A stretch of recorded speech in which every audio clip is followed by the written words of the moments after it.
Bismillah, ayan guys. So, yung mama ko ay nagluto ng kasaba. Balinghoy, ayan. Ito. Sarap to, may nilagyan ng kwan. Malunggay. Yan. Ito pa. Oh, dami oh. Punta kayo dito. Gusto niyo kumain ito. Isang kaldero tong malaki. Ayan. Tikman natin.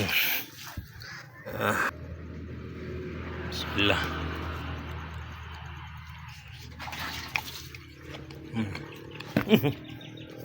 May pagkaan ito ko eh. Kaamba. Koy. Daw, mukha mo. Mukha mo ng hula. Initan pa. Kain mo siya man, initan lang. Kain ka kundi. Kundi quiz.